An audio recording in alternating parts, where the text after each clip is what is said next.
जय हिंद दोस्तों। जैसे कि आप लोग ने अगले वीडियो में देख चुके हैं क्या कि बट्टा और बट्टा प्रतिशत कैसे निकाले, तो ये हम सिखा दिए हैं। आज हम लोग निकालने सीखेंगे अभिमूल्य। अभिमूल्य क्या होता है? यानी कि कमी, किसी भी चीज में कमी जो होता है प्रतिशत की दर से।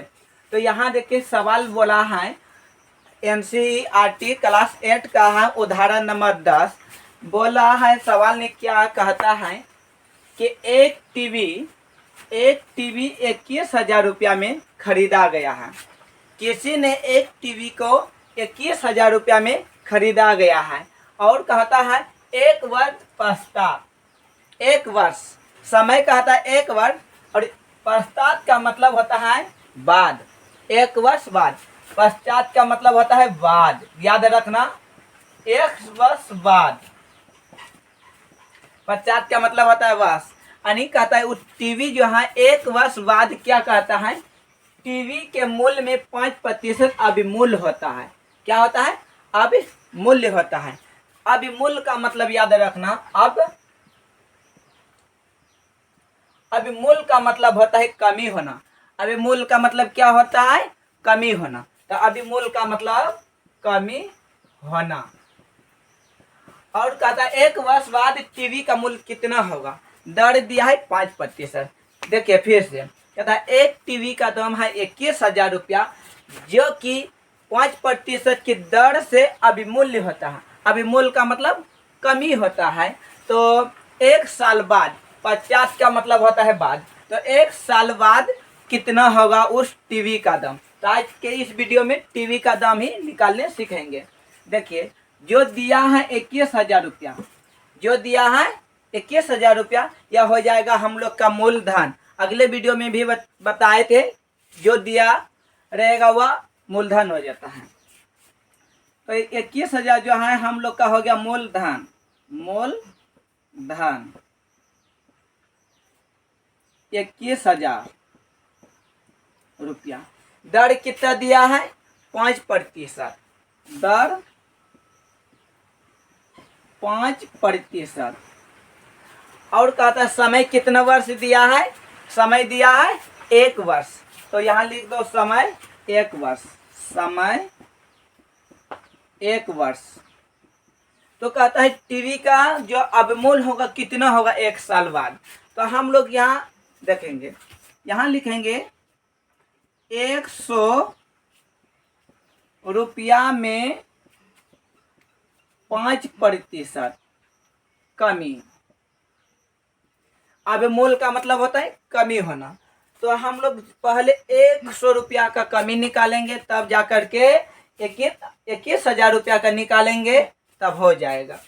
तो देखो 100, इसीलिए यहाँ दो, इसीलिए 5/100। प्रतिशत हटेगा नीचे 100 हो जाता है। जैसे प्रतिशत हटता है नीचे 100 हो जाता है। अब यहाँ देखो 100 रुपया का इतना कमी हुआ, तो कितना का? इसीलिए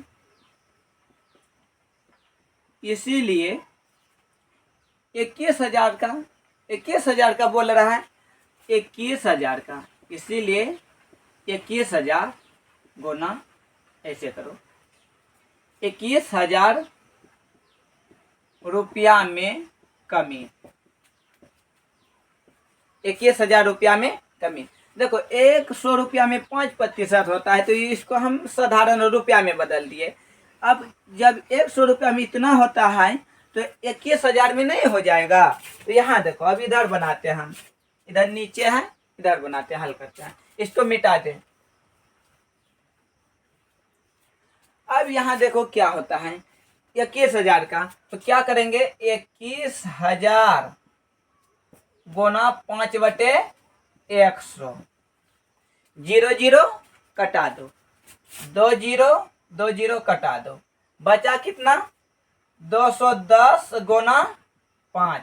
210 गुना 5 करो, 0 5 5 2 10। देखो 5 2 नहीं था, इतना रुपया। अब ये जो 1050 रुपया आया, यह एक साल की कमी हो गया अभिमूल्य। एक साल का अभिमूल्य कितना हुआ? 21,000 का 1050 रुपया। कितना रुपया? तो यहाँ लिखेंगे 1 साल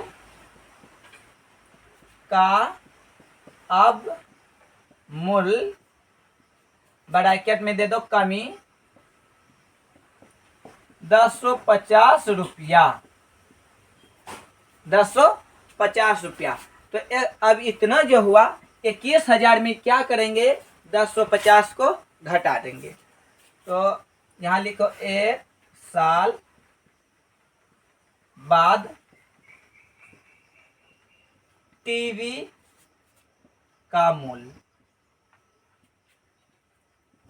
1 साल बाद टीवी का मूल्य। तो क्या करेंगे हम लोग, 21,000 रुपया में 21,000 रुपया में 1050 रुपया को घटा देंगे। घटा 0 5 9, जैसे हम लोग घटाएंगे तो निकल के आ जाएगा 19,950 रुपया। ये जो हुआ 1 साल बाद कितना रुपया टीवी का दाम हुआ, रुपया। 1 साल बाद टीवी का दाम कितना हो गया, घटकर 19,990 रुपया। यही मेरा सवाल का आंसर हो गया।